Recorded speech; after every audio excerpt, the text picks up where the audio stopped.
इस वीडियो में मैंने केक बनाने में जितनी गलतियाँ की हैं उससे आपको बहुत कुछ सीखने को मिलने वाला है।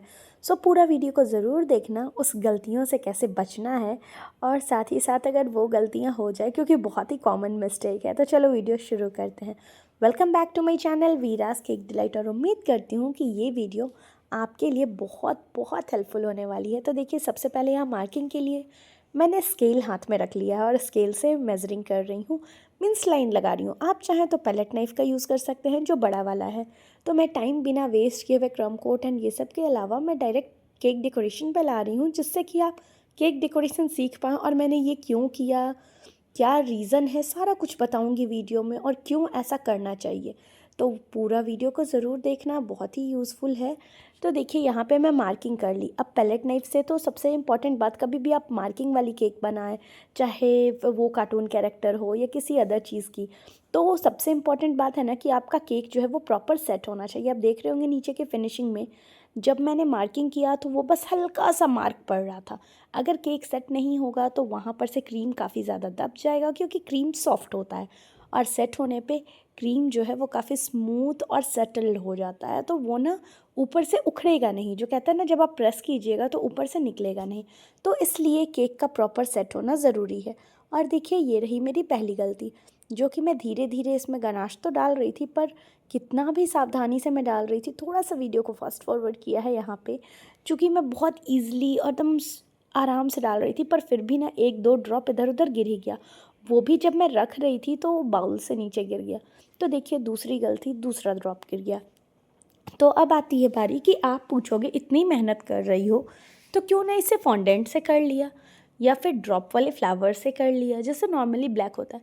तो पहली बात देखो, मैं हमेशा से बताई हूँ कि केक कभी भी बनाइए तो बजट को ध्यान में रखते हुए, कस्टमर का बजट कैसा है उसको ध्यान में रखिए। तो देखिए, ये अगर मैं क्रीम यहाँ यूज़ करती तो सबसे पहली बात, ये मेरा लास्ट ऑर्डर था उस दिन का और मेरे पास क्रीम ऑलमोस्ट ख़त्म हो गए थे। तो फिर ड्रॉप वाले फ्लावर्स देने के लिए मेरे पास थोड़े से ही क्रीम बचे थे। अगर वो क्रीम से मैं ड्रॉप देती तो फिर मुझे फिर से बीट करना पड़ता और क्रीम को रखना पड़ता, और नेक्स्ट डे का ऑर्डर तो रात में कंफर्म होता है कि हाँ, अगले दिन का कितना ऑर्डर है। तो इसलिए मैं क्रीम अलग से बीट नहीं करना चाह रही थी। बहुत थोड़ा सा क्रीम इसमें लगता है, ये बनाने के लिए भी जो मैं टोज़ेक्डो कोट बना रही हूँ उसके लिए। तो देखिए, यहाँ पे मैंने दो रीज़न से ये यूज़ किया। पहला तो कि मैं जो नॉर्मली क्रीम से है ना, वो मैं बहुत बनाई हुई हूँ और मैं भी बोर हो चुकी हूँ वो डिज़ाइन से।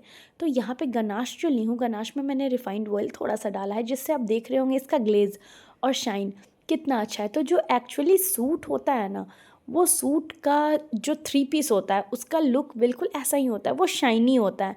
या फिर ऊपर का मैट फिनिश का रहता है कोट, और ऊपर का जो कॉलर होता है वो काफ़ी शाइनी होता है, ग्लॉसी सा होता है। तो वो टेक्सचर को ध्यान में रखते हुए मैंने यहाँ पे गनाश के अंदर बस ज़्यादा नहीं, 2-3 ड्रॉप ऑयल डाली हूँ और इससे इतना अच्छा ग्लेज़ आ गया। तो देखिए, इस तरीके से मार्किंग करके कर ली। और जो साइड में पाइपिंग की हूँ, वो एक्चुअली पाइपिंग गनाश नहीं था, जो नॉर्मली हम लोग कुछ ड्रॉ करते हैं ना, थिक जो ट्रफल होता है, वो ट्रफल से पाइपिंग बैग में ट्रफल को फिल कर ली और उससे बॉर्डर बना दी हूँ, जिससे कि एक बाउंड्री क्रिएट हो जाए। जब मैं उस पर गनाश डाल रही हूँ तो वो स्प्रेड ना हो, ठीक है। अब इस दोनों रीज़न को समझिए। और मेरा केक प्रॉपर सेट था, तो आप देख लिए कि मैं टूथपिक से कितना ईजिली उसे हटा दी। तो आपको ये भी करना है, अगर बाई चांस ऐसी गलती हो जाए, कभी आप ड्रिप्स डाल रहे हो नॉर्मल केक्स पे और इधर उधर गिर जाए, तो आपको ना, अगर केक सेट रहेगा तो आप ईजिली उसे हटा सकते हो। फिर वहाँ स्मूथनिंग करने के लिए आपको क्या करना है, गर्म पानी लीजिए, उसमें पैलेट नाइफ़ को कम से कम 1-2 मिनट डुबा के रखिए, जिस एरिया को स्मूथ करना है।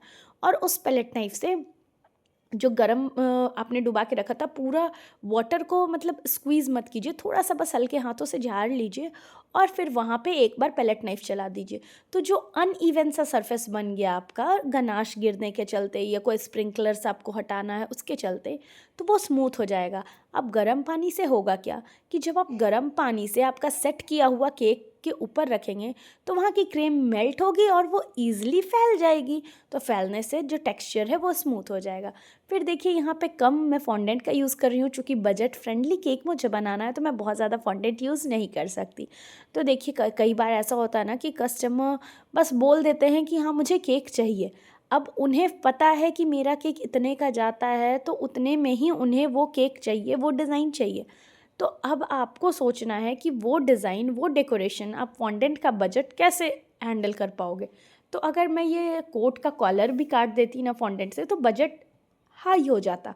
तो इसलिए मैंने वहाँ बजट बचाया और यहाँ गनाश यूज़ की।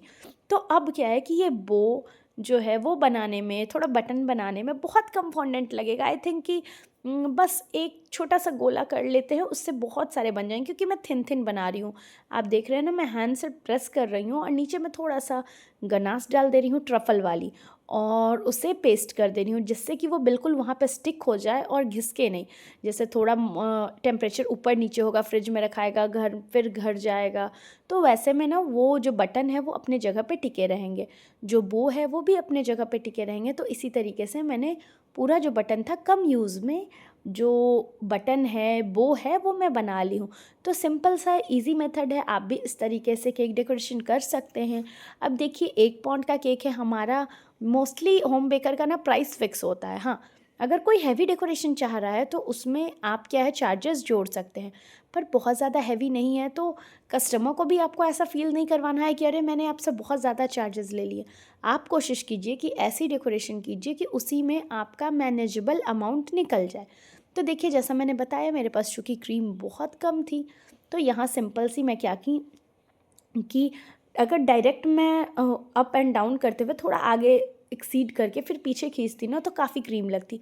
तो यहाँ पे मैंने दिमाग लगाया कि थोड़ी सी बॉर्डर चेंज कर देती हूँ, कम क्रीम में भी हो जाएगा और ये टाइप का डेकोरेशन भी अलग बॉर्डर बन जाएगा। तो देखिए 3 बार मैं 4 बार पाइपिंग को थोड़ा आगे से पीछे की ओर कर रही हूँ, फिर हल्का पतला, छोटा नोज़ल है, बहुत बड़ा नोज़ल नहीं है, उसे अच्छे से स्ट्रेच कर रही हूँ। देन आफ्टर फिर 4 बार पाइपिंग को आगे से पीछे की ओर पुश कर रही हूँ, फिर लंबा, और एक केक और है जिसमें मुझे ऊपर की बॉर्डर बनानी है, तो मैंने वो क्रीम बाकी रख दी है। वो केक डेकोरेशन भी मैं आपके साथ जल्दी शेयर करूँगी। तो चलिए, अब बहुत ही इंटरेस्टिंग बात आती है कि मैं ये छोटे छोटे ब्लू कलर के जो फॉन्डेंट है उससे मैं क्या कर रही हूँ। तो देखिए, आप फॉन्डेंट का देख रहे होंगे कि मैंने एक कॉइन जितना फॉन्डेंट लिया और उसे छोटे छोटे हिस्सों में मैं तोड़ दी हूँ। तो उसे इक्वल पार्ट में आपको डिवाइड करना है, इस बात का ध्यान रखिएगा। और यहाँ मैं अच्छे से हैंड के हेल्प से प्रेस कर रही हूँ। मेरे वीडियोस देखने के सबसे बड़े फ़ायदे क्या है ना, कि मैं कोई भी अलग सा टूल्स या कुछ परचेज़ करने, या मैं उससे आपको नहीं बताती हूँ, जिससे क्या फ़ायदा होगा कि आप ईज़िली, अगर आप खुद से बनाना सीखोगे तो टूल्स से के साथ आप हमेशा बना सकते हैं, पर बिना टूल्स के अगर आपको बनाने की प्रैक्टिस हो जाएगी ना, तो आप कहीं भी रहें, घर पे हों, आप कहीं बाहर ट्रैवल कर रहे हैं एंड वहाँ कोई आपको बोला, तो वहाँ पे भी आप डेकोरेशन कर सकते हो। आप टेंशन में नहीं आओगे, हमारे पास तो ये टूल्स नहीं है, तो मैं कैसे कट करूँ। तो देखिए यहाँ पे बहुत ही सिंपल सी मैं रोज़ बना रही हूँ, जो कि मैं पेपर से अक्सर बनाया करती हूँ। तो यहाँ पे पेपर की जगह मैं फॉन्डेंट का यूज़ कर रही हूँ। तो छोटे छोटे को ना प्रेस कर दी, जो नॉर्मली फॉन्डेंट का रोल ली थी, प्रेस करने के बाद एक के बाद एक। तो यहाँ पे देखिए, इसे प्रेस करने में ना मेरे हाथों में स्टिक हो रहा होगा, आप ध्यान दे रहे होंगे। तो वो मैंने कॉर्नफ्लोर इसलिए नहीं लगाया क्योंकि वो ड्राई हो जाएगा, और अगर मैं उसे चिपकाने के लिए वाटर का यूज़ करूँगी तो ये जो मैं पेटल्स अभी फैला रही हूँ ये नहीं फैल पाएगा। ठीक है, तो इसलिए मैंने क्या किया, हल्का जो नॉर्मल फॉन्डेंट होता है उसे अच्छे से नीड कर ली, थोड़ा स्ट्रेच करके, और उसके छोटे छोटे टुकड़े काट लिए, हैंड से प्रेस कर दी जिससे कि उसका स्टिकीनेस है वो बना रहे, और आपस में प्रेस करते हुए चिपका दी, और गोल रोल कर ली। और लीजिए, हमारा ये जो ब्रूच है, जो रोज़ का ब्रूच मैंने बनाया है, जो एक्चुअली होता है मेंस के सूट में, वो जेंट्स वाला सूट का रोज़ बन करके रेडी है। तो ये ब्रूच आप just as a hair pin भी होता है, ये आप नॉर्मली ब्रूच के रूप में भी यूज़ कर सकते हैं। तो ये जो है मैंने छोटे छोटे बनाए हैं। अगर आप बड़े बड़े रोल किए होते तो बीच से कट करके आप इसका 2 रोज़ बना सकते थे। जो नॉर्मली रोल आउट किए हैं उसे बीच से कट कर देना है और दोनों तरफ के एंड को दबा देना है, और आपका रोज़ बन के रेडी हो जाएगा। तो देखिए, टूथपिक लगा करके मैं यहाँ इसमें इंसर्ट कर दी हूँ। फिर लास्ट में कस्टमर की डिमांड थी कि मैं केक के ऊपर पापा लिख दूँ, तो मैं वहाँ पे चूँकि बच्चों के पापा के लिए बर्थडे था, बच्चों के तरफ से जो कस्टमर थी उन्होंने मुझे यही बोला, तो मैं यहाँ पे पापा लिख दी। तो देखिए, ये ब्रूच है वो कितना खूबसूरत लग रहा है। तो आप इस तरीके से फॉन्डेंट के छोटे छोटे स्ट्रक्चर बना के अपनी केक की खूबसूरती बढ़ा सकते हो। और आप देख रहे होंगे कितना कम इसमें फॉन्डेंट लगा है। केक की फिनिशिंग भी आप देख पा रहे होंगे कितना परफेक्टली फिनिश हुआ, लग रहा है कि हमारा गनाश गिरा था, नहीं ना।